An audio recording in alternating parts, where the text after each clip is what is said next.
Welcome Yep. to Dominionism Talk or Sick of This Dominionism or Look at whatever this bullshit. Christian Reconstructionism or Or as Qasim Rashid said to us was instead of calling them Christian nationalists, we should start calling them national Christians and then or call them Nazis. nationalist Christians because that shortens to Nazis.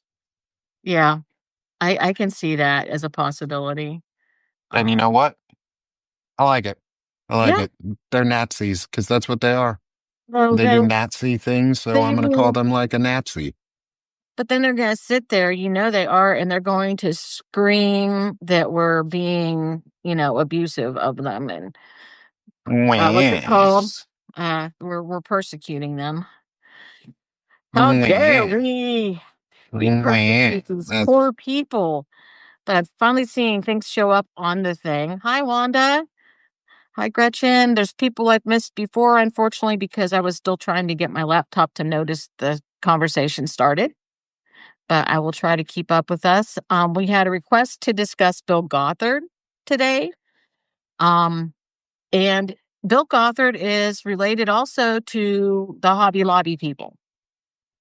They were big supporters of him for quite a while. Um, yes. so there's that, and the Duggars are mixed in with that. And it's interesting because some parts of Christianity have called him a heretic since the 80s. So he's been a controversial figure the whole time. There is that, Yeah. at least. Um, so we'll let more people get in here and discuss what's Yeah. going on. Bill Um, Gothard, I'm pulling up. I'm making sure I got some articles up. Lisa and I were talking before the show a little bit about them, about Bill Gothard, and she made the connect. She said the connection that reminded me of what was really who this guy was if you have Amazon Prime still, which if you do, I would definitely recommend you don't. More if you can afford not to have it. Is Bill Gothard is the primary uh reason behind the show or the documentary Shiny Happy People. his Um, Institute and Basic Life Principles. and it's a fundamentalist church about abuse. And Hmm. that's basically what it is. It's a fundamentalist ideology around and built and founded on abuse and control and patriarchal order. And it's been a day of talking about the patriarchy, and I love it. Oh, Um, good. because I've been Drives me talking about crazy. it with Walter Ryan and Fred Pogue, and Hmm. then we talked a little bit about it with Chris Goldsmith, but without having to say patriarchy. It's the Hmm. oppressive system that's just like taking over everything that we do and know and experience. And that system is all based on these styles of principles, these nationalist Hmm. Christians, as I'm gonna start calling them. So they're nationalist Christians or Nazis, And for they're white short. ones too. You. They're white nationalist Christians, so they're white Nazis, Yes. which means we could have other types of nationalist Christians. But the nationalist Christian part is the important, and the white Hmm. part here at the moment is they want a white society, Yes. and Bill Yes. Gothard plays a role in that because he's part of that fundamentalist system. And like Lisa said, the Duggars play into that. And I bet you He most was of you know who the their Duggars dude. are. Yes. Yeah. So, Lisa, do you want to talk a little bit about, let me close my door while I'm doing this. We got noise in the background. But do you want to talk a little bit about Bill Gothard, Um. and set the stage for us? Okay. Bill Gothard created the Institute of Basic Life Principles, and he actually had, from what I understand, quite a televangelist type uh, thing. He was supported by the people from Hobby Lobby. Hi, Millicent. And supported by other various groups, though there were independent fundamentalist Baptists who actually disagreed with the fact that he was not, um, He was not a separationist. But most of these people who have slowly tried to take over our government aren't separationists. They don't believe in being in the world but not of it. They believe in taking over the world and setting the stage for Jesus to rule it. So, Yes. there are actually Baptists out there who believe that that's not a good idea. So there's hope for some of us. Um, in it, the organization's 7 principles are design, authority, responsibility, suffering, ownership, freedom, and success. Those are Suffering. supposed to be the foundations of Gothard's teaching. And part of it is he says you have to do the suffering, you have to own what you have to do. You have to own as a woman your subservience. You have to be obediently subservient to be successful because that is your place in the hierarchy. Now, I've been taught that hierarchy forever. And when it was broken down for me back when I was in the Southern Baptist Church in 2002, yes, Julie, suffering. You are supposed to embrace suffering just like Jesus did. It is, yeah. But what happened is they said it's man, woman, children. And when I ended up being a single mother in this environment. And as a single mother, I was told that I should look for my father after no longer had a husband. If my father was dead, I was to look for an uncle or a brother. And if I had no other choice, if my son was more than 12 years old, because that is the age of bar mitzvah in Judaism, when a boy becomes a man, quote unquote, that a son more than 12 years older than me could be in charge of me. And I was to ask that person how to vote because these people do not believe women should vote because women are the daughters of Eve. And as the daughters of Eve, we cannot make rational decisions. So I was supposed to ask my 12-year-old son who to vote for and follow his voting instructions exactly because I was a woman. That's just, and we've talked about that before. Yeah, And wow, is that just stupid? it Like, is. you It have to, is. we have to think about just how stupid that concept is that 12 years old, you become a man and now they fall on everything. Like, that is Well, all on your shoulders. Imagine just imagine how from I'll take it from the male's perspective because I can't take it from a woman's perspective on this, but I can take it from a little boy. A little boy who then now has to become the head of a household at 12 years old is totally unprepared in oh, yeah. every single way to be the head of a household. And it's not his fault. He's unprepared. He's a boy. He's a child. He's 12 years old. Like, if you have to then fall under the umbrella of a 12-year-old as the masculine figure in your family, no Oh, yeah. thanks. No, I get it, but they don't even that boy hasn't even gone through the full, the beginnings of puberty at that point. Like, he's barely a pubescent, not even a teenager. Like, Mhm. that, And it's just the having the hormones damage, hit where he goes crazy in all of his decision making anyhow. It's not a healthy time to yeah, do and the that. damage it does, one, to that little boy is un unconscionable in the end because it becomes the cycle of abuse that then leads to the next generations being subjugated either the same or worse. And because we're not willing to confront the fact that that we're not willing as men typically to confront the fact that we are the problem teaching men, yeah, little big man, Yeah. you're a little man, you're a big little man, you're whatever version of that saying is Mhm. that's that makes little boys think they have to be men when they're not ready. And as unfair as it is to that little boy, because it's destructive and it turns into an abusive next step, it's Hmm. even worse for the little girls and Oh, yeah. for the women. Like, I can say without a doubt that the destructive behavior of teaching abuse like that to a little boy is still less destructive than the behavior of then doing it to other people. Because then you're actually acting. Like, you can teach but not do. Like, people will learn and sometimes they won't do, they'll break the cycles. Like, Lisa's a good example. She broke out of the cycle. Yeah. I But was, that's I, a really hard step to take if there's no w- one there to tell you that's the right thing to do. the biggest thing that set me outside of the Southern Baptist Church, though, was something that someone else brought up. They brought up sexual abuse.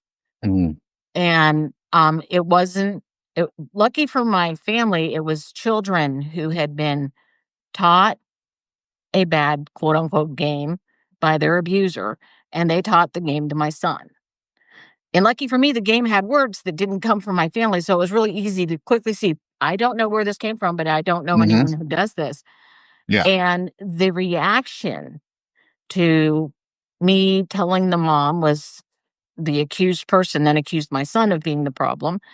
And the church just became a complete judgmental gossip thing. And I couldn't safely leave my child there because hmm adults were behaving so badly about it. But there is no sex ed in Christian fundamentalism because, for whatever reason, families believe that if they teach their children about sex, that their children will then have sex. When the truth is, when you teach a child their body parts, teach them they're allowed to say no about being touched the way they don't want to, etc., those children are more likely to tell somebody if someone tries something bad. But when you don't even educate your children, and the thing is, I have a real blind spot about that. I did not realize it until my granddaughter was at my house and I was giving her a bath. And I said something to my son about, making sure she cleaned her private areas. And my son said, Mom, she has a vagina and she knows what it is. I'm like, she's 5 years old and she knows she has a vagina? Because I did not know that at 5. I don't hmm think I knew that till I was at least 11 or 12. No one told me. And And that's bad.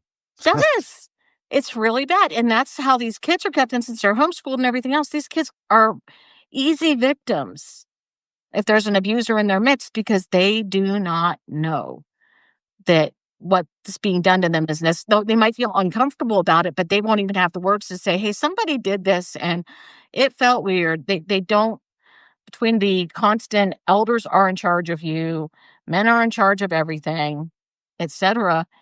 It just creates this wonderful large buffet for sexual abusers. And they get to hide in there. And oftentimes, in a lot of these churches, when they're confronted, they ask for forgiveness and get to stay, and nothing happens, and the kids still get abused. Yeah. Yeah, It's because disgusting. it's all about power, and like you said, it's that umbrella Mhm. of control where Mhm. the it's God, your church, your Mhm. father, Right. your sons, then you. Right. Like, you're way on the bottom as a woman, and Mhm. especially as a girl, and they don't believe women are girls in any way because the systems that they're teaching fundamentally don't value women as equals or as people. Like, Right. you're a woman, not a person in their eyes, You're and a that's walking womb. yeah, you're a vessel. Yes, you're a vessel. There we go. You're a vessel. And even in another church I was at, they were also anti-women in the pulpit. They would Yeah, not let women teach Sunday school to to boys that were more than 10 years old. After 10 years old, they had to be taught by a male because they were entering manhood, and a woman cannot teach a man. yeah, yeah, yeah. Like, It's like, really? and that it's so crazy too because traditionally in a lot of like Christian and more fundamentalist households, the teacher of most things is women, is the mother, is your mom teaches you. Your mom Mhm. teaches you skills and how to cook and sew and clean and do pretty much everything because dad ain't home. Like Mhm. dad's not part of the picture. He's not expected to be. He's not Right. supposed to be. This is probably where, thinking about it, this is probably where that phrase, "Oh, dad is babysitting," came out of in Oh, a lot. wow. Is they talk in not specifically this church in Gotham, um, but this mentality Mhm. of dad is not a caretaker, he's a babysitter. Right. Um, and that was something I always pushed back against as a younger dad, and I don't ever get that anymore because I definitely don't look like I'm just babysitting my kids. Yeah. And but going back to Gothard and all of the things, one of the things we want to talk about, or I want to talk about in this, is the sexual abuse part, is the Okay. fact that it is an abusive cult. And that's really at its foundation what it is. It's an abusive cult. It's not meant to teach this. I'm looking at an article from a blog site called Tears of Eden. And it's a story from someone who is a survivor of the Bill Gothard homeschool cult. I've got Ministry Watch open, which has an article around the Texas Supreme Court rules Mhm. against Bill Gothard, and the um, IBLP and that's a good thing. Um, and the reason that they're being sued and that they have this lawsuit against them, and the lawsuit that I'll drop a link for it for Ministry Watch if anyone wants to go to this page and check it out too, is the Texas Supreme Court ruled on June 27th that a lawsuit against the Institute for Basic Life Principles and its founder, Bill Gothard, could continue despite the defendant's petitions to dismiss it under the First Amendment and the ecclesiastical abstention doctrine. In the original lawsuit, Phoebe Merritt and Abigail Dottie alleged from approximately 1996 through 2011, their brother, Samuel Grant, sexually abused Merritt, and their father, Stanley Grant, sexually abused both Merritt and Dottie. Among other assertions, Merritt and Dottie alleged civil conspiracy against the Grants, Gothard, and IBLP. They claim that IBLP constitutes a cult that teaches distorted and heretical Christian doctrines, grooms girls to be available to sexual assault, and indoctrinated boys and young men into the Gothard IBLP sex abuse cult, teaching them to abuse and to overlook abuse. Mhm. And so, aside from these women who were abused as girls, Well, is we have to remember the neck or alleged abuse, and it's before and that, yeah, and there's because I have another one up this from an hmm, actual blog called My Imperfect Life, where they apparently were part of this for a while. It yeah, says, in addition to the belief system's problematic treating teachings, Gothard was accused of sexual harassment himself by more than 30 women in 2011. Despite his claims, he never kissed a girl nor touched a girl immorally or with sexual intent. They escalated to a lawsuit and it was dropped a year after he quit being leader of IBLP. Um, and then of course he was the one that said that came out for Josh Duggar after Josh yeah. Duggar was, and he That's where I said, was going to go next. okay. A quote from the Chicago Tribune by him says, they did the right things. They did maybe even more than was expected. They certainly cannot be faulted in what they tried to do to correct the problem. The problem was corrected. We know now it wasn't. The fact that he became an outstanding young man, haha, would indicate that kind of success. And of course, since then, he's now serving 12 years in prison for child porn. So, yeah, they didn't correct much of anything with him. No, no, and So let's talk about Josh Duggar because he's a disgusting human being. Um, And how could his is family not do better? is so we all probably know the Duggars. They are a fundamentalist family, part of the IBLP. Um, Ellison says, let's not talk about the Duggars. let's not. Well, unfortunately, we have to because one of their family best friends is the governor of Arkansas, and her father is the ambassador to Israel, who also happens to believe in these same things Yes. and defended Josh Duggar and Yes. defend the Duggars and are friends with the Duggars. And Poor they are, Millicent. I'm sorry, Millicent.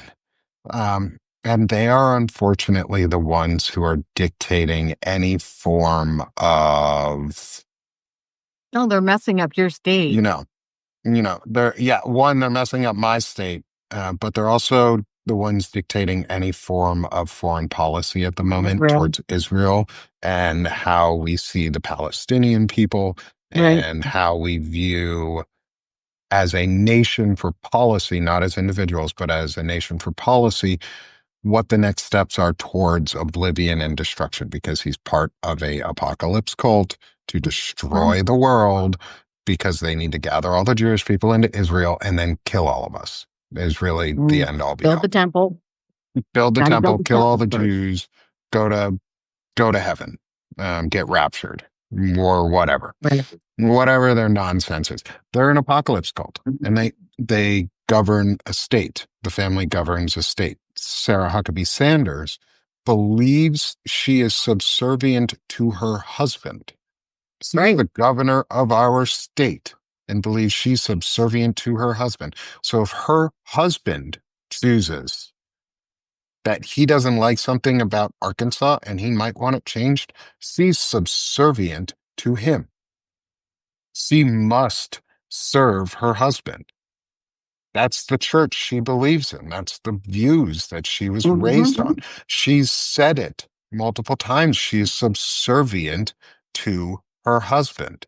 I'm going to keep repeating that because that's Does not that how it mean that should he's be. governor? Yeah, when did we did not elect her husband to be governor. We barely Yeah. wanted her to be governor, to be fucking honest. Like, but her husband is the real governor of Arkansas because she is subservient to him, And he which means just she is tells also her, subservient to her father still, secondarily. But her father has shitty ass fucking views and definitely provides feedback to his daughter on the fact that she's not doing well enough to be destructive. Um, so because we have been lucky that we have stopped some of the worst of her tendencies in Arkansas so far, even with a Republican majority. Um, and we have the Duggars in this state who influence policy, yeah. who are buddy buddy pal pal with Sarah Huckabee Sanders and her father Mike Huckabee. And that's dangerous because they don't believe women should go to school. They don't believe girls should get education. They don't Whoa. believe, no, well, I mean, they're telling us, aren't they? That I don't have to guess at their beliefs anymore. They want to defund the federal education system and bring it back to the states so that churches can take over as as your educational system. And subservient women are dumb, need to be dumb, or else if you're too That's smart, true. you're going to rebel and you're going to ask questions and you're going to be homemakers, but worse, you're going to be handmaidens and slaves. That's what they want. Handmaiden, like the belief system of Pete Hegseth's church, the belief system of Mike Huckabee's church, the belief system of Sarah Huckabee Sanders. Never have to read a sermon of theirs because I've already read Pete Hegseth, and it's going to be very similar. Is they believe it reads like the script of the Handmaid's Tale. She's allowed Um, to have it because we voted for her. Because the and Republicans in our state voted for her full well knowing that this is Mike her belief Huckabee system. was very well known. Um, And he had good press, let's face it. He had a really good uh but yeah, One man, one household, one vote. one household. In fact, if you're a woman, they don't want you to vote at all. So I don't know if there's a woman that's in charge of a household who votes for her, or Nope. if we just don't get to vote at all. Your son gets to vote for you, remember? Your 12-year-old gets to Well, tell you how yeah, to but vote. now a 12-year-old has his own household. He's a 27-year-old, and I'm an old widow. Who votes for me Well, now? too bad you got to vote the way he votes. Didn't you know? I Don't you wonder. know? It's I Missouri wonder you're who's in. supposed to tell me what to do now, because I haven't had anyone tell me what to do in like Yeah, you're 5 or supposed to. 6 years. Don't you know? It's a comment I made back to Dana on a post too, where she was like somebody was mansplaining. She was about mansplaining, and I was like, "Well, Dana, you see, you're right." I was like, "You're right. Yes, yes. What you're thinking is yes." Um, and but that's the thing is like in in if you were still in the church system and still in the faith system you were, or the fundamentalist, I guess, abuse system you were in, because it's not really church, is you would, I'm assuming, have to fall under either your brother, if you have one, or your son, whoever is the who's there to be your male counterpart, right? Right. Wouldn't you have to still, you would still be subjugated to somebody? If you can't find anybody, you go to the church leadership and ask them to appoint one for you. So a So, like, minder. you ask for an elder or a deacon or the pastor himself to tell you how to do things.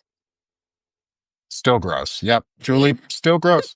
In fact, that's even more gross because it's the umbrella effect. They you Mhm. go up one step. Like the Right. only other thing between you and God is them in their worldview. So they're holier than thou, and that Well, breeds women aren't power. capable of holiness. Yeah, women aren't capable. You're capable of spirituality, right? You're just Women, not women, capable of holiness. women are supposed to have been. They're apparently the real original sin is that Eve sinned, and Adam just had to do it to stay with her. Yeah, And I've heard about that. And so, because women are children of Eve, we are not capable of making rational, good decisions because we got tempted to eat the tree of knowledge of good and evil. Yes. So that You has to, darn pesky women yes, we eating ruined the world for eating the everybody. apple from the snake after the guy didn't do anything to stop the snake. Mhm. And because, what a weak man. That Adam, you couldn't level of even gross like disgusting. how are you supposed to rule over women, Adam, if you couldn't even tell Eve not to eat a damn apple? Right. Like, what you gonna do, man? She ain't gonna listen to you. She ate the apple. You couldn't even stop her from doing that, and there were no consequences to saying no at the time. Like everything was good. Like all action was godly and good. So all he had to do was say, "Hey, babe, don't eat that apple. That's some rotten shit right there." But you know what? He didn't. He didn't. So men, suck it up. We fucked up. The original sin ain't women. It's our problem. You know why? Because one, original sin ain't real. But if you believe in that, the original sin was you just sucked. You were just too much of a wuss and a Hmm. testicle who was soft and weak to tell that woman that she couldn't eat a damn apple. What is wrong with you, Adam? You soft, weak man. Like, come on now. You can't even, no, not even an apple, just a snake who can't even speak in English or Latin or whatever language, Aramaic Well, it at the talked. time. It talked to her somehow. It's like, oh, like what did that snake What do? it Get hard really? and strong It's and actually talk to her on the mythology. inside? If you understand anything about literature, that I would get like s- hit probably by some people, but that's mythology. It is It a is.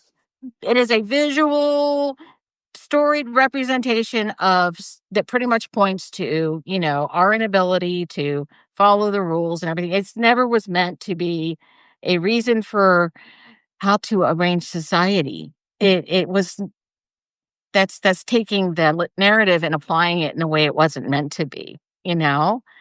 It's very frustrating. Yeah, what did that snake ever do? Why is the snake evil? Well, Really? Come on. they took away the snake's legs and threw it on the ground, remember? Yeah, Mhm. what a silly story. What a silly snake. Like he couldn't stop a snake.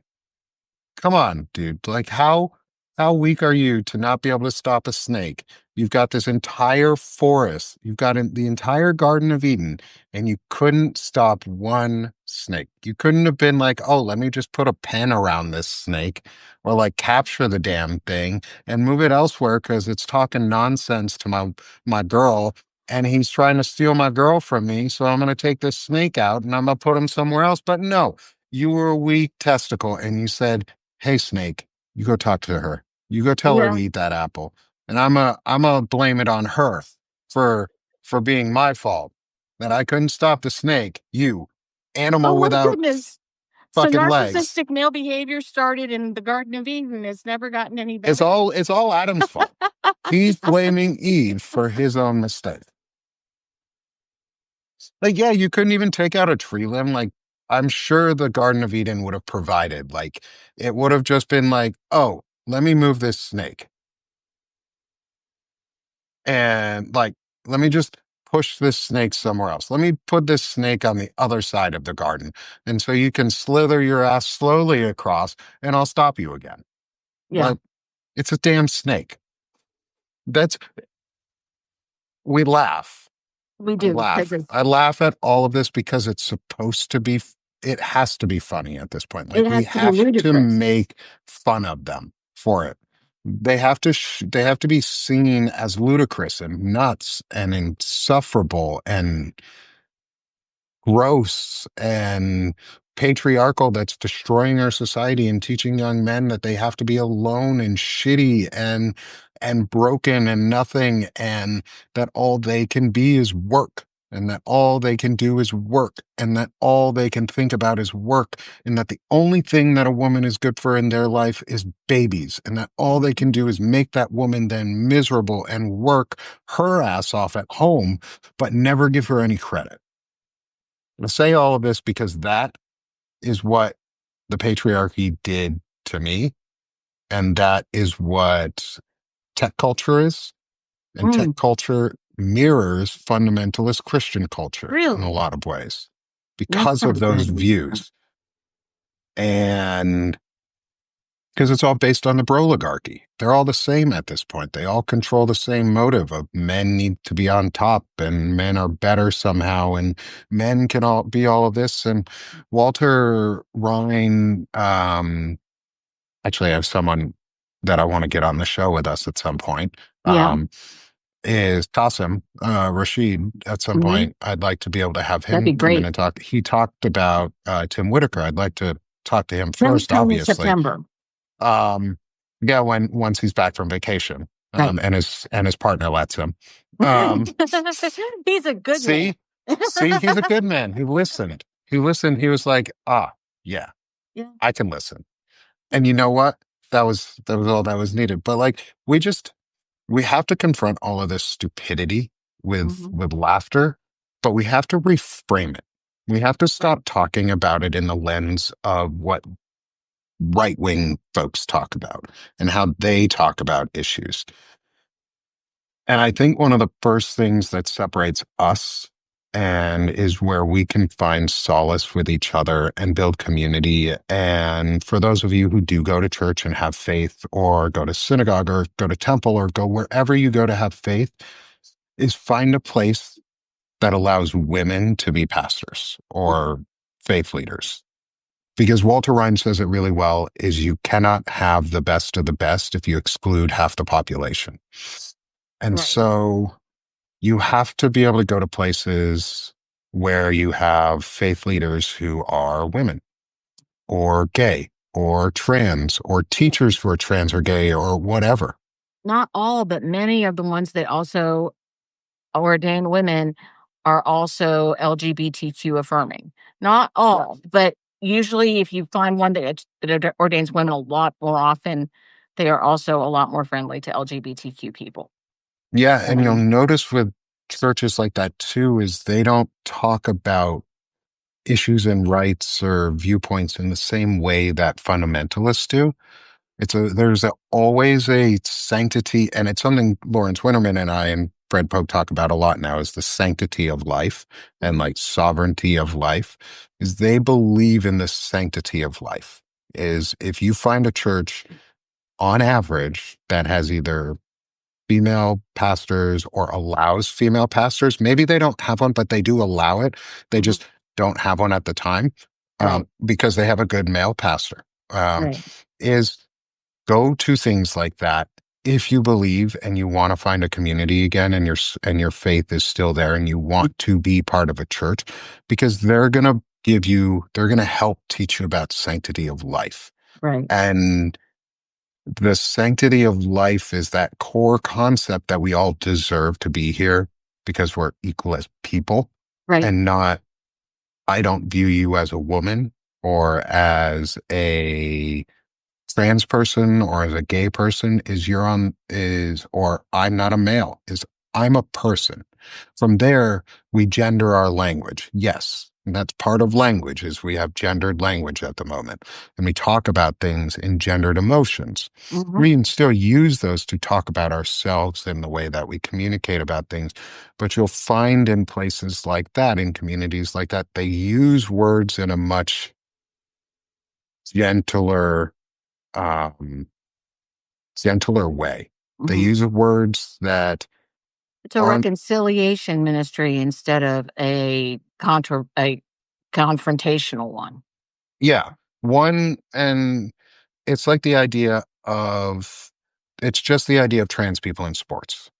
It's that concept is, I don't care because it's not an issue to me, because if everybody, because they're all people, Right, and you should be able to we have a right to pursue happiness in this country. right, And most of the best athletes in the world are women, mhm, hands down, period. Women are just tend to be better at sports in a lot of ways.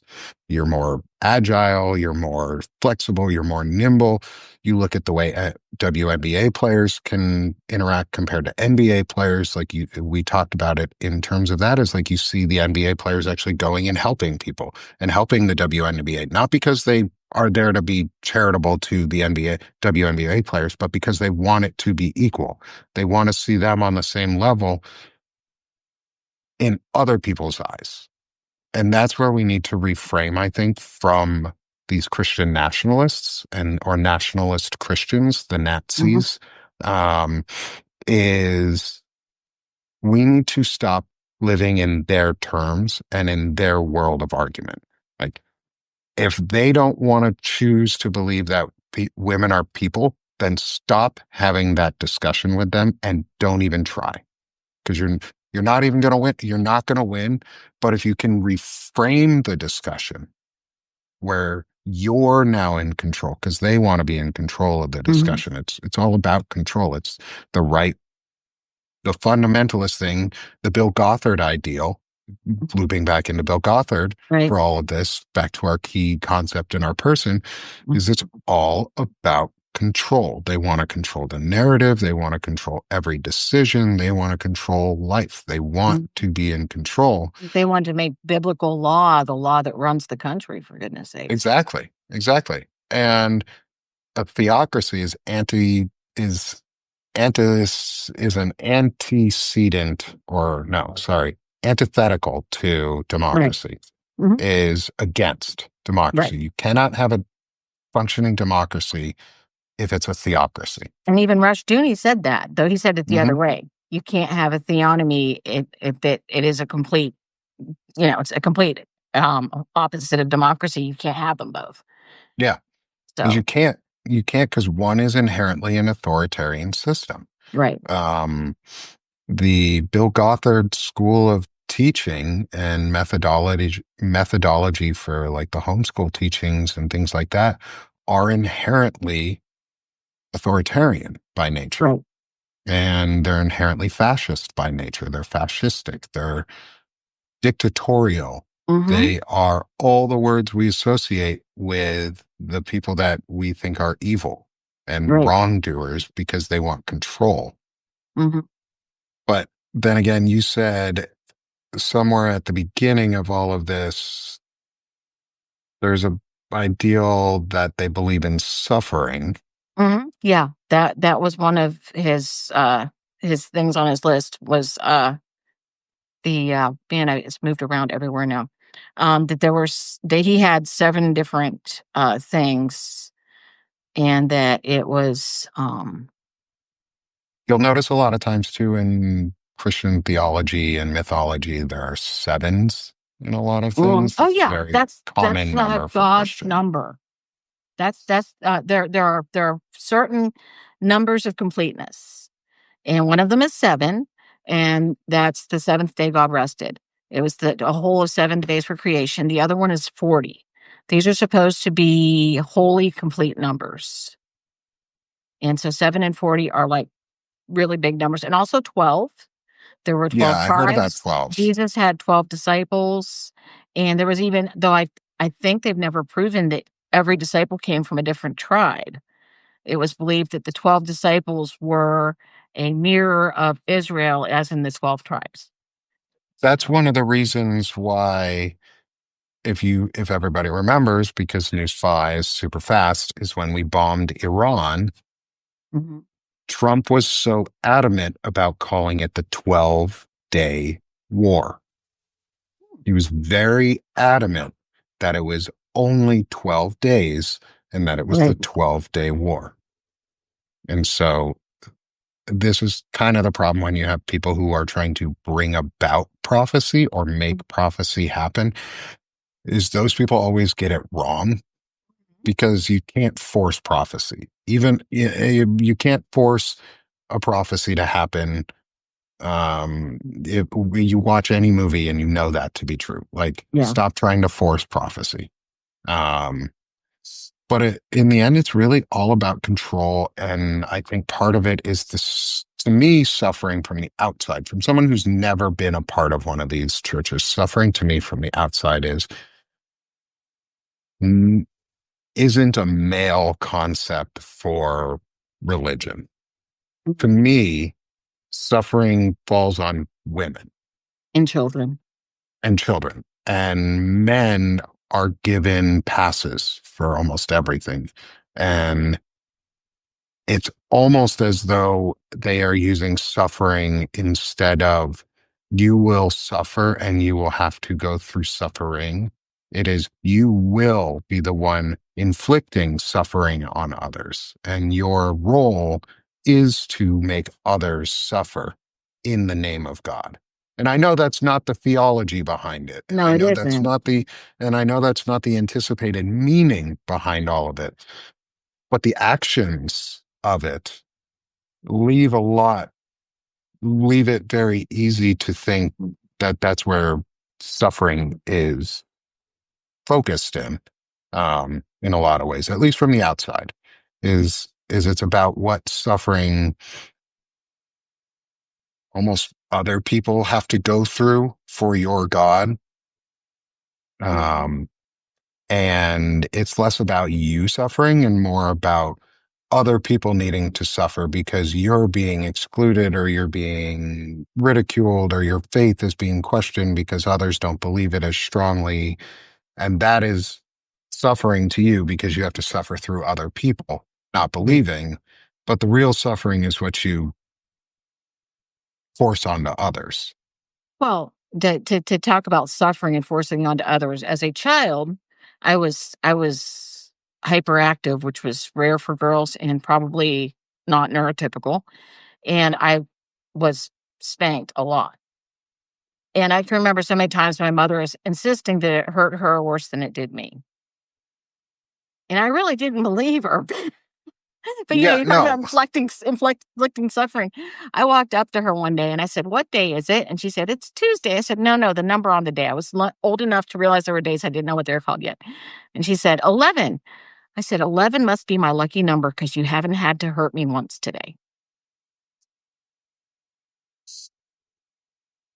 And that That right there, friends, is the patriarchy. That is the patriarchy at work. That is Christian fundamentalism at work. Mhm. Is you were so convinced that it was your fault Yep. for doing wrong. And it's almost the exact opposite. It is the exact opposite of how the narcissist in control believes is they are going to tell you, just like our president, just like a lot of kids do, is I feel these emotions because you made me feel them. I got mad because you made me feel mad. And we Mhm. have to use those words. We have to use the words that are correct about them is when it happens in our lives and it's somebody that we can have a positive control over, we Mhm. need to teach them what those words do to other people, Mhm. but not blame them as they are those words, especially if they're kids. Like Yeah. if you're a child and they use the words, you're like, my son does it. Is he will push back. He's at the age where he pushes back on everything. And it's why do I have to do this? Why? Mhm. I Oh need an yeah. answer for Why? everything after no. Is Mhm. no's not a complete sentence. You need to tell me, and it's not my fault I'm mad. It's your fault because you made me mad. Mm. It's a child's view, and we need to remind adults, especially, and our kids, that that is a very selfish, childish, abusive view. Mhm. Not that they are abusive, especially with children. You have to be very careful with your words. Right. Is not that they are abusive, but that the action that they're doing is an abusive act and can be abusive. And the Mhm. action is bad, not them, because Right. then you instill the idea of abuse as them. And that's sort of, I think, in a lot of ways, what your mom was doing was she She was instilling in abuse on accident because she was abused into it. she believed that a that anything I did wrong showed she was a bad parent. So she had this constant need to perfect me because she was raised that what kind of parent she was would just reflect if I was a perfectly behaved child, she was a good parent. If I did anything wrong, it just showed she failed as a parent. So there was this over necessary need of control just to be good enough for her. It's wrong, but that's how it kind of And happened. unfortunately, too, I think part of it also was she was afraid that if she wasn't good enough as a mother, she too would be abused. And so she had to abuse you.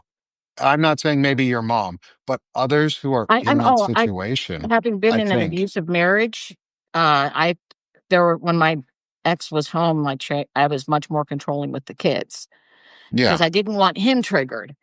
I Yep. never my kids will tell you I was never abusive, but I was like all over them if their dad was home because I Mhm. couldn't risk him getting triggered by them.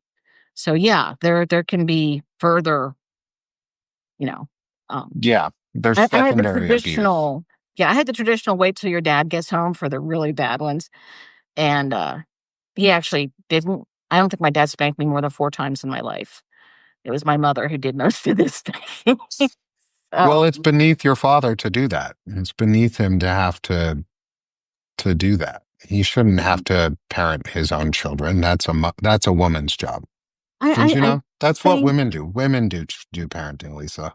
yeah. Remember, you're supposed to be under us men. We're so big and strong and manly all the time, and we can push out babies through, kick us in the balls, and we don't fall over. But women That can will push happen out a more, yeah. baby, and that seems stronger than what I can do. Yeah, So, um, um, and speaking see, what I was talking about, we've reframed the argument. I mhm, want to make sure I'm very clear. I did that on purpose. We reframed this argument about strength and what it means to be personhood, because mhm, that breaks the patriarchal system that these mhm, people enjoy so much. Because a lot of these little girls and a lot of women will go, a lot of times, just need somebody to to hear for the first time that they're worth something, and it changes their life. Oh, But yeah. also, men, we need to take it on ourselves to own up to the acts that we've done and fix them. And part of that is taking ourselves out of the equation as the central figure. It's okay that women are better in things than we are, boys. Yeah. Like, Because guys, it's there's okay. going to be things all of us are better at than Yeah. others. It's just And we have to exposure and practice and yeah, and we have to reframe it like women have so much strength that I could never have as a man. I will never know what it's like to birth a child or to have period cramps. Men will go into those little period things and put the thing on to see what it's like for their like to match their girlfriend, Mhm. and they'll double over in pain on the lowest setting. Women are strong. Women are strong, and we should want to be strong like them. And I don't know if you know this, but women are often taught. In fact, I was, and it's not really related to this per se, though it's another part of patriarchy. Women are taught that abnormal periods are normal. And I was told when it was explained to me that my stepmother had a friend who would literally cling to her bedpost and scream during her periods. So when I had clots and bleeding so bad that I was going through tons of tampons and pads and every hour and that kind of thing, I thought it was normal because I was given that horror story as what I should expect Mhm. and lived like that for 20 plus years till I finally had a hysterectomy. Um, That's and there not was how it's something supposed to wrong. be. Right. It is how it was supposed to be. And speaking of narcissists, on Josh Duggar, Mm, going back to that, a yep. new legal filing, this is from an article 2 weeks ago, a new Of legal course, filing honey. requesting a new trial. The convicted reality TV star described Holt, that's his ex girlfriend's mother, as bitter and claimed her testimony was prejudicial. She testified against him in the child pornography trial. Prior to this, Duggar requested that the court provide him with a free legal team to help him appeal and review his case. He is currently in a federal prison sentence for like 150 months for receiving and possessing child sexual abuse material. And he's blaming his ex-girlfriend's mother for his conviction. He abused his sisters as Mhm. children. Yes, he did. Like, from there, don't care what he has to say. He abused his sisters as children. His family covered it up. Mhm. His family pretended that it was okay and that nothing happened. And that's sick and it's disgusting. And They it got taught him a those job little in. girls. He got a job in our government and he's a pedophile. Mhm. He's a pedophile. Yep, He was on Ashley Madison too. He was on that stupid ass adulterer site. Talk about Christian values right yep. there. Adulterer and a pedophile. Remind you of our president? No wonder they get that behavior. It's almost like one party is not hostile and in fact invites in the most disgusting human beings because they make it a safe place for them. They made pedophilia and abuse and harassment and assault and control a lifestyle. And they said, welcome, come on in. We want you here. You're, in fact, who we're looking for. We want more like you. Josh Duggar, the Duggars in general, in terms of the dad or the male or the older part of the Duggar family, the girls, a lot of them, the young women now, not girls anymore, women have a lot of them have made something of their lives and come out of the church and out of the system, and they in fact really, really don't like it. And they've come a long way. But the boys specifically, especially Josh, did not and is not and will never come out because he believes and he's a pedophile. And there is no coming back from that. Mm-mm. And these people use positions of power.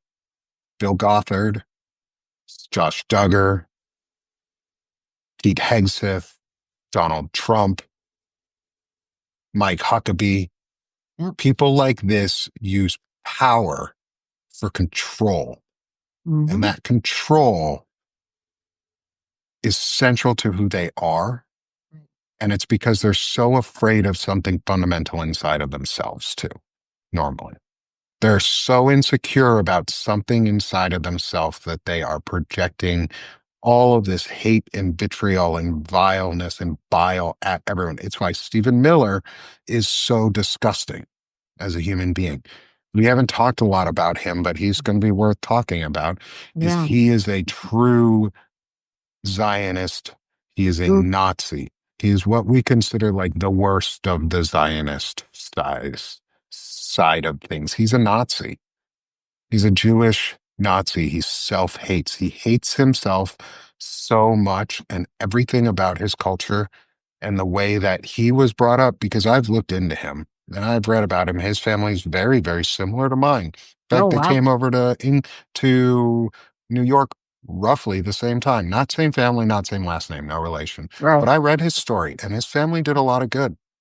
And how did he Something end in up who him he is wrong. is? Yeah. Something they were always slightly conservative, but Mhm. he was always the worst. And it's something, it has to do with the idea of control. It has to do with this control mentality that these men typically fall into and this subservience mentality that they abuse women into. Um, and if you look at, unfortunately, the women who are most abused into these systems, we haven't talked a lot about it, but I want to talk eventually about is like the cult eye and like the deadpan stares and the Oh, princess yeah. voices and the ways that like you are taught Hmm. how to hide the Hmm. abuse and hide the control through these, I guess as now they're calling them soft girl mentality where they're There's a teaching whole girls. dressing, there's a whole fashion line for it now. Oh yeah, now we've got our instead of just our um trad wives, now we got soft girls too. That's the grooming side of everything that we didn't even really Getting get them ready into. to be trad wives. Yeah, getting you ready to be that nice handmaid and Sarah and Jezebel, because that's what they believe in. Mm. I wish we were lying on that. Um, Robert says any man who believes he is superior to women should go through childbirth just once. Yeah, no, totally true. I think I absolutely agree. I think at least we should have, if you think you're superior to women, put on that period cramp pad and walk around with it for 3 weeks and go through an intense period for 3 fucking weeks. Then come Mm. back and say that you're like strong as shit and you're a man. Like, because at that point you're gonna be like, shit, men are weak and we can't handle this shit because we can't. We're not made to. It's not how our bodies are made. We're not made to be strong in that way. Women are stronger than us in that because they're supposed to be. Stop pretending, men, that we're stronger and better at everything because we're not.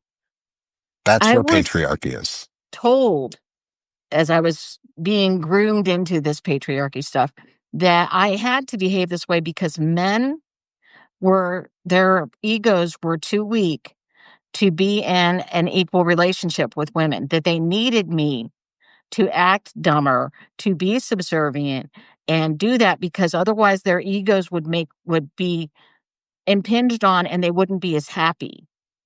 And that we had to do this for men because they were incapable of surviving with women who were better than them, which So is I also guess, insulting to men. yeah, it's Think super about it. insulting to men. But at the same time, really funny because, they admit to themselves openly and they admitted to you that women are better and more capable in a lot of ways because men are too weak to, control themselves in any form. Hey, Cat, welcome. Um, is, this just, it's, it's so sad the double life and double speak they have to convince themselves of Mm. just to make this real. Like you just said, they were like, oh, you have to deal with a woman, you have to be act dumber and pretend you're gentle and soft girl. And you know what? Here's my challenge. And I know I'm just a white dude and I'm going to challenge women to do something. So take it with a grain of salt. As I challenge y'all to be so anti soft girl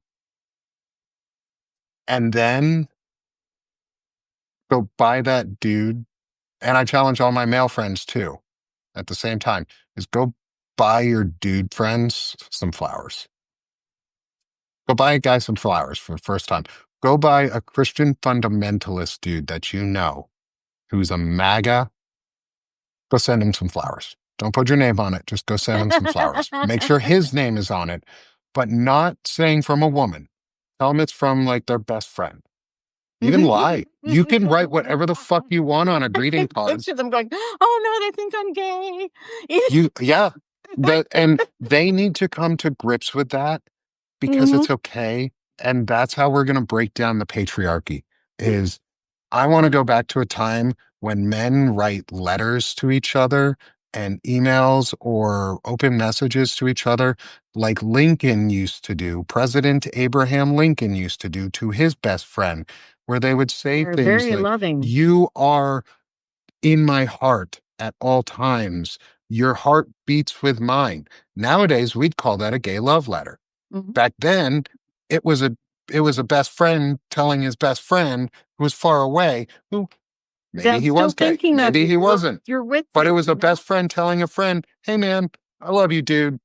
You're beating in my heart with me." And that's all like we've boiled it down now to like, bro, you're a cool man. But like how about just go tell, like, challenge yourself as a guy, any of the males in the crowd. Just do what I said. Go buy flowers for your friend. Even more manly, go give them to him yourself and say, hey, bro, I bought you these flowers because I was thinking of you and I thought they'd make you happy. And leave it at that. And do it to your most conservative friends and do it often too. Carrie says we should send him to Pete Hegseth. we should. We should. But we should send, for Pete Hegseth, we should send them with different names of people that he's abused and remind him that he's a piece of shit. Because he doesn't deserve flowers.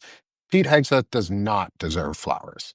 That No, he man, doesn't. that But man if we could freak deserves him the out and make him old. think a guy has a crush on him, that could Oh be my kind of fun. We should do it. We should do it with like from Emile Bove or from like Stephen Miller Oh, there we go. and just And send them someone's each gonna other tell on flowers. us, it's Like gonna just do so flowers across from each other or ooh, Mike Johnson to Pete Hegseth and Pete Hegseth to Mitch McConnell and Mitch McConnell to like what's that guy out of Utah who is a Mike oh, Lee, that Mike Lee, piece of yeah. shit. Oh, he's We need to send him a bunch of flowers. Somebody needs to send him all the flowers and just yeah. be, oh yeah, send JD flowers too. Make sure you don't put his wife's name on them. Make sure you put his best friend's name, like put Elon Musk or something or Peter Thiel on them. Like just do stuff that Yeah. they're not expecting because I say that in jest to the people we hate, really, really hate, but like people in your life that you care about, do it.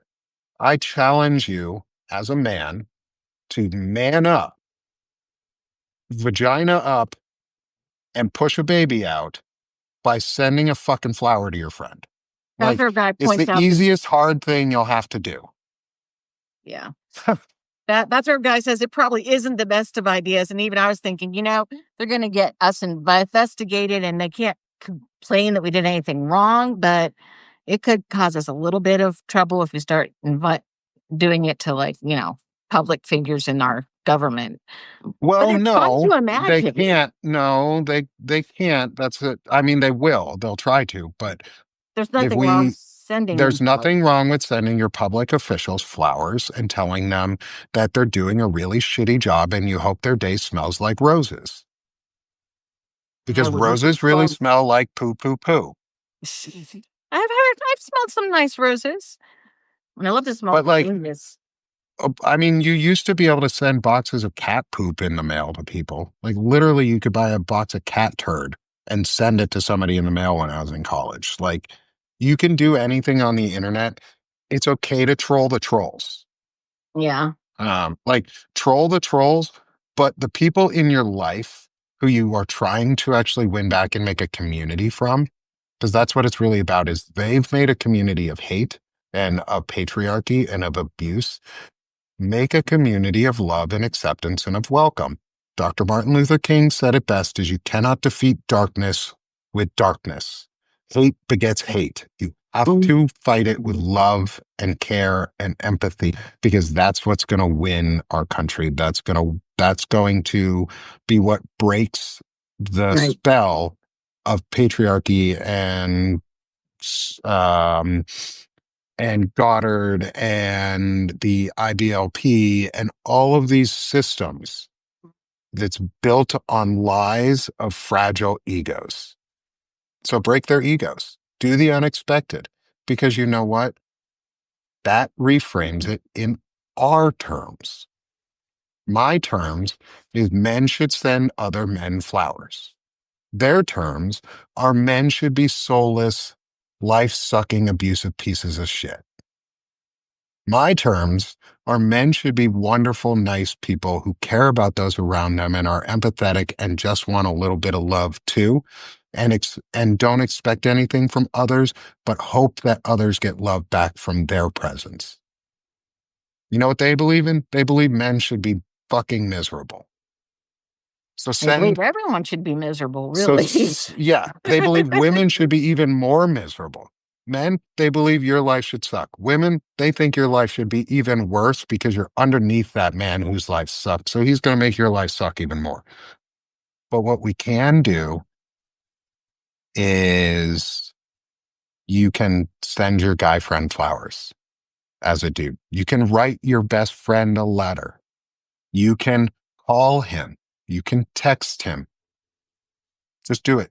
Do it, dudes. I challenge you. Woman up. Because women do it. Women send their best friends letters and they stay friends longer than we do. Women Most send their people friends love don't letters and letters flowers and nice anymore. things. Huh? Females are more Emails comfortable or with letters. texts or whatever, or they call for hours and hours and they talk and they chat and they have deep friendships. Men, I challenge you to make a male deep friendship with a MAGA dude. By just sending him flowers, I bet you'll make his damn day. I will tell you, anybody who's listening, that if you want to make somebody's day, actually write them a letter. No one writes letters anymore. No one sends cards anymore. In fact, they send e-cards for birthdays now. Write a letter because it's in person, it's concrete, it's there. Someone can save it forever. B, most of the time, I don't even get bills in my mail anymore. They get sent electronically. I get a few ads a day and nothing else. So actually, Millicent, you've gotten my cards? I didn't know somebody actually gotten my cards. I actually hand paint cards with That's watercolor beautiful. sometimes. So, That's beautiful. um, I, People need more of that. People so need more of that. Just like I know we got a little off topic and a little out of field there on this one, but at the end. But I think it's important, and I've had a day of talking about stuff like this. Um, is we need to stop framing discussions in right wing terms. We need to get out of their terms of arguments because every time we try and argue with them around things like rights or trans issues or abuse or pedophilia or religion, it's all in the context of right wing feelings and right right. wing views and never in the context of ours. And so let's make it ours. Let's stop just be that guy that there's this one TikTok video I saw. It was this autistic kid at college, and this guy Mhm, tried to ask him a gotcha question about trans people. mhm. And this guy, openly stimming, just super confident in himself, was like, nope, nope, I disagree with the premise of your argument. I won't even answer it. And he Oh, just kept doing that. And it pissed the right wing troll off because the guy wouldn't answer the question because he refused to say that trans people were not people. And that's all you have to do is just stop using their arguments. I Mhm. don't care about right wing feelings. I do care about empathy and feelings, which means I'm going to care about human feelings and I'm going to give them a little bit of love. Tell your brother-in-law tell your brother if you got one or your brother-in-law you love them. Yeah. Go at it with no intention of a reward back And that's because how that's everything should be. Mhm. Um, if if if you do anything expecting to get something out of it, you're not doing it for the right purposes. No. Um, the whole purpose in life is to exist in a way that betters things for people. Um, Personally, I hope every time I'm interacting with anybody that they take something positive away from that. Mhm. That's how I want my life to be, Yeah. you know? I want to leave an impression that is good. Like Mhm. I don't I don't want I only hope that I teach my kids well and that I leave a good impression for Right, people and that people remember me fondly. I know I'm the villain in some people's stories. And I accept that. I'm the villain in some people's stories and you're never going to change that. right, But you can accept it and know that you can move on and grow from it and learn and be better. And that's right. what makes us better. And that's what makes us human. And that's why we're going to win in the end, because we are going to continue fighting through. My kids are 11, no, sorry, 12 and 9. So I've got just preteen kids. And yeah, listen, I write poetry. Like I am an army combat vet. Um, I've worked in the tech field. I was a pickup and delivery truck driver and propane driver. I've done some masculine things in my life. I went to college the first time for music theory and composition. I have a degree in that. I write music. I write poetry now, basically as part of my living. Um, and um, hold on. And and it's important because I get to let my kids see that it's okay to do creative things and be something that's not the prototypical version of what masculinity is supposed to look like in a patriarchal society. I've done the masculine things and I've also hurt my family because of them in a lot of ways. And I just got out of tech like 6 weeks, 8 weeks ago. I lost my job and I'm trying to make this a new full time thing and trying to make this work. Um, and in doing that, it's healing. This is what I'm trying to do to heal. And how I heal is write poetry. Um, and we're making that, me and Frederick Pogue and Lawrence Winterman are really trying to make that um, like that type of thing, that vision of masculinity where it's not based on stupid ideals, but it's based on actual like principles that are masculine, um, or not even masculine, but that are strong, that are Mhm. about strength and integrity and ethical views and moral views. And those don't have to be masculine or feminine things. Those are Yeah, personhood things. right. Yeah, it's kindness, it's empathy. But yeah, I write poetry now. My kids get to hear it. My wife hears it. Some of the stuff that I write is probably pretty brutally honest. Like the one yesterday that I wrote was really, really tough to write. There was a lot of emotion that went into it. Um, but it's healing me. And I think that's something that we need to show other men Mhm. specifically that Vulnerability is a good thing. vulnerability is good. Mhm. Vulnerability is masculine because you can learn from it. Right. I'm still doing it, Millicent. I'm trying. Um, I've got a way to grow still too.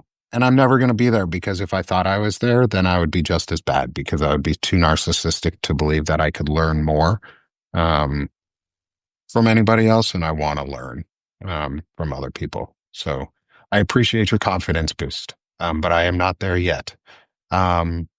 that being said, we've gone a We've little gone over an hour over. now. Yep. Um, Gotta go. and I would really like to plug my episode that I've got going on to a couple Great. things real quick tomorrow. I have first thing in the morning. I'm sick of this show with Wendy Parker. We're doing an episode that I've entitled "Trucking Along," because she's very well knowledged on the trucking industry and the Okay. trucking field. And I worked as a local pickup and delivery driver a long time ago, and I have some experience in the field as a CDL driver. And I'd like to see her opinions and thoughts on Great. things, especially with stuff going on. Then after that, have a really special. So that's at 10 a.m. Central Time, 11 a.m. Central Time, or noon Eastern. Me and either Frederick Pogue or Lawrence Winterman, one of the other two, um, are going to be interviewing Dean Blundell at Oh, noon Eastern, 11 Central. He's agreed to come on the show. great. And we're going to do a show that we're calling Rise with Our Allies. Mhm. Because I've coined a slogan called Rise, which is restoring Right. integrity, service, and ethics. And so I want to rise with our allies. Nice. And get some voices out there. And then I'm getting interviewed in the afternoon by my friend Jacob Summers on his channel. Great. Um, so it's a busy day tomorrow for me, but I wanted to make sure I plugged, especially the morning shows, Wendy and Dean. Um, Mhm. Wendy's going to be a great show, Wendy Parker, and then Dean at I really like that. noon Eastern, 11 Central. Guys, come hang out, Dean Blundell. This is going to be hopefully the first of many, and hopefully a foot in the door for us to be able to meet Zev, Shalev, or Lev Oh, nice. Parnas, or Olga Lautman, and folks inside that community who Mhm. have some really, really close connections that can help us grow our message too and get it out there um, to restore America, because that's what I want. I love this country too much to Yeah. see it fall. Me too. Lisa, how about you? I'm nowhere near as prolific as you are on the lives. I have a porch porch thoughts on the at bedtime every night now. And it's been I having love about that you do those. huh? I don't always watch, but I love that you do them every night. Yeah, and I've started reading my short stories. So I've started to do short story prompts, and I Sunday love it. evenings will be shared readings. Anybody who wants to come and read what they wrote from the prompt is I welcome love that. Sunday evenings. And just hang out and talk about nothing for over an hour. And Isn't that um what we need sometimes? I yeah, and as widow living alone, it actually is great for me too. So and Julie Elder usually gives me someone to talk back to, and then I have the lives with you, and, sometimes I get invited on to Wendy's lives, so but, and I'm trying to write more often, and of course, there's always the porch thoughts in the morning. I do about 4 of those a week, so I love them. I love that you're putting out stuff. I love that you're Please continue to put it into my chat too. I'm very okay, thankful that you're using my chat. That's why I okay. have it open that way so people can drop their articles, just like I drop mine for others to be able to read Mhm. and watch the videos of. Please watch Lisa's. She's amazing. I love doing these shows with her. It's been I am so glad much you kept fun. me because you've taken off and gone a lot farther than I have, and so I'm glad you kept me. I didn't keep you, Lisa. I found you. Okay. I found you, my friend. I didn't keep you. We found each other. And that's Yeah, this whole community is we're finding each other and we're building each other up. and we Because are if my platform gets bigger, I want everybody to come with me. And I want mhm, Lisa to come with me. I want my friends Kat and Soso to come with me. yeah. I want all of us to get together because when we all rise together, we're going to make it. So We're going to fix our country. It might take us longer than our lifetimes to get it back where we want it or even improve it to where it should be. I don't think so. I think this is a generational project that we're willing to undertake as generations of people who are still here. We Yeah. have boomers all the way down to Gen Alpha. We have the boomers, we have Gen X, we have Gen Y, we have millennials, we have Alpha, we have everybody, Gen Z, everybody who can stand up and make a generational project happen in less than a generation. I I'm think we can I'm do just that. thinking the international part is going to take several years to get back because the problem with the fact that we reelected Trump is they can only guarantee that if we elect somebody who isn't a Trump, they've got 4 years. They don't have beyond that yet. Yeah, and that's the And thing is so we have that's an 1 year. 8-year We project. have 1 year Yeah, to get as many people involved and engaged right, and ready to be in office right, or supporting people in office as possible. We have 1 year to defeat a 40-year project. right. One. Let And that sink in. Chris Goldsmith said something really well as we can close this out, is the first step to engagement is a low bar. mhm, Interact, share, support, and find your people that you inspire. listen to. And then subscribe and share and share and share and be relentless in your sharing of Mhm, content that is positive and is a, is the values and the things you care about. right. Um, and so, Lisa, thank you. Thank you for we'll see you guys on Thursday. Yep, Thank you we'll for be letting back me get on a plug. Thursday, same time in the afternoon. Yep, Uh, 3 o'clock. 3 o'clock Central, 4 Eastern. Mhm. We'll be back for some more. Probably gonna maybe go a little more into the Duggars, Sure, and maybe the Huckabees on that would be Thursday. good. I'll look them up a little bit more because my governor, Yeah. she's a thing. She's a she. I don't know about her. She's an interesting thing, creature of a human being. Um, yeah, rise, y'all. Let's rise together. Thanks, Got it. Lisa. I Thank appreciate it. you. Thanks, Bye-bye. everyone.